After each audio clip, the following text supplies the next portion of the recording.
মাধবদীর এই ঐতিহাসিক যে একটি মার্কেট, এই মার্কেটের অনেক ঐতিহ্য রয়েছে আমরা যতটুকু জানি। এরা অনেক সবল ব্যবসায়ীরা আছেন এখানে। সেই মাধবদী বাজারের যে ভয়াবহ অগ্নিসংযোগ হয়েছে এবং অগ্নিকাণ্ড সংঘটিত হয়েছে, এটা অত্যন্ত মানে ভয়াবহ এবং এটা প্রতিবাদ মানে এটা মানে ভাষায় বর্ণনা করার মতো নয়। যে ঘটনা আমরা স্বচক্ষে আমরা শহরে জমিনে আমরা যেটা ভিজিট করেছি দেখে আসলাম যে কি পরিমাণ ক্ষয়ক্ষতি হয়েছে। এবং সাধারণ ব্যবসায়ী যারা যারা মানে পাইকারি ব্যবসায়ী বা সাধারণ ব্যবসায়ী যারা স্বর্ণ ব্যবসায়ী সবাই দেখলাম একবার দোকানগুলি পুরে একবারে মানে ছাই হয়ে গিয়েছে। এবং যে পরিমাণ ক্ষতি হয়েছে সেটা মানে তাদের অপূরণীয় ক্ষতি। আমি মনে হয় যে এটা কেন হলো, এই অগ্নিকাণ্ড সংঘটিত হওয়ার পিছনে কোনো নাশকতা জড়িত আছে কিনা, বা এটা শর্ট সার্কিট হয়েছে কিনা, বা সেখানে কি কারণে হতে পারে, সেই বিষয়টি আমার মনে হয় যে একটা তদন্ত কমিটি গঠন করে বিষয়টি উদ্ঘাটন করা খুবই জরুরি। যা ইন ফিউচারে ওদের ভবিষ্যতে যেন এই ধরনের কোনো ঘটনা সংঘটিত না হয় তার জন্য একটু আগে থেকে প্রস্তুতি নিতে হবে।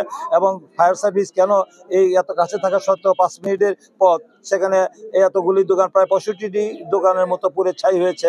এই তার দীর্ঘ সময় আগুন দিয়ে পড়েছে, কিন্তু ওই দীর্ঘ সময়ের মধ্যে কি কারণে কি তাদের ব্যর্থতার কারণে তারা আগুন নিয়ন্ত্রণে আনতে পারেনি, সেটাও আমাদের খতিয়ে দেখতে হবে সেই বিষয়গুলি। তারপরে এখানে যে যারা দায়িত্বে ছিলেন সেই দায়িত্ব পালন করার ক্ষেত্রে তারা দায়িত্ব সঠিকভাবে তারা পালন করেছেন কিনা, সেখানে ফায়ার সার্ভিসের ব্যক্তিরা। তারপরে পানি যেখানে দেওয়ার কথা ছিল সেই পানি নাকি শুনতে পেলাম যে পানির সরবরাহ সঠিকভাবে হয়নি। সেখানে পুকুর ছিল, নদী ছিল, নদীর পানিও দূষিত হওয়ার কারণে, কেমিক্যাল থাকার কারণে সেই পানি দেওয়া সম্ভব হয়নি বলে জানিয়েছে আমাদের যেখানে ফায়ার সার্ভিসের কর্মকর্তারা। আর পুকুরেও পানি নিতে পারেনি, সেখানে নাকি বন্ধ ছিল। এবং যেখানে একটা সংকীর্ণ এই গলির ভিতরে বোধহয় গাড়ি ঢুকতে অসুবিধা হয়েছে।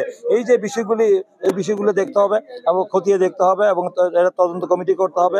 আমাদের জেলা প্রশাসক এবং আমাদের যে জেলা পুলিশ সুপার উনি এসেছিলেন, দুইজনে এসে তারা ইউনু এসেছিলেন। ইউনু তারা শহরে জমিনে তারা এখানে দেখে গেছেন, ভিজিট করেছেন এবং তারা এটার ব্যাপারে আশ্বস্ত করেছেন আমাদের ব্যবসায়ীদেরকে।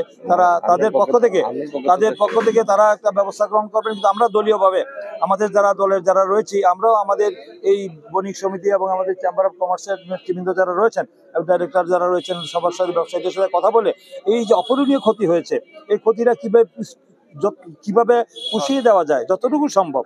তাদের এই যে ক্ষতি সর্বশান্ত হয়েছে, তাদের পুঁজি সহ সমস্ত কিছু অর্থ মানে যে ক্ষতি, সেই ক্ষতি অপূরণীয় ক্ষতি, সেই ক্ষতি আমরা যতটুকু সম্ভব আমাদের পক্ষ থেকে তাদেরকে পুনর্বাসন করা এবং তাদের ক্ষতি পুষিয়ে দেওয়ার জন্য আমাদের পক্ষ থেকে আমরা উদ্যোগ নিয়ে আমরা সম্ভব চেষ্টা করব। আমাদের দলের পক্ষ থেকে আমরা ব্যবস্থা নিব। এই মুহূর্তে হয়তো আমরা ঘোষণা দিতে পারছি না, আমরা আলোচনা করে পরবর্তীতে আমরা সেই বিষয়ে আমরা জানাবো আপনাদেরকে।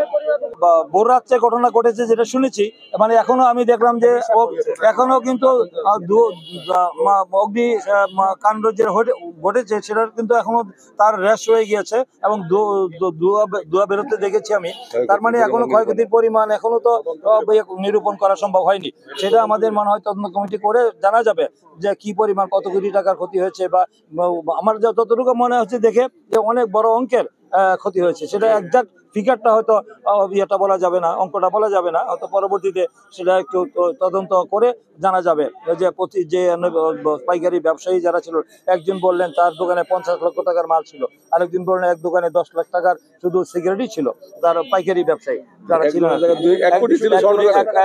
স্বর্ণ যারা জুয়েলারি, অনেকগুলি জুয়েলারি, প্রায় বোধহয় 8-10টা জুয়েলারির দোকান করেছে। সেই জুয়েলারির দোকানে তাদের অনেক স্বর্ণ ছিল, টাকা অর্থ ছিল, নগদ অর্থ, এগুলো নিয়ে পড়ে গেছে বললেন। তো সেখানে তারা এখনো আমরা সেই জিনিসটা আমাদের কাছে সঠিক তথ্য এখন আমরা পাইনি। তথ্য পাওয়ার পরে সেটা আপনাদেরকে জানানো যাবে মিডিয়াতে।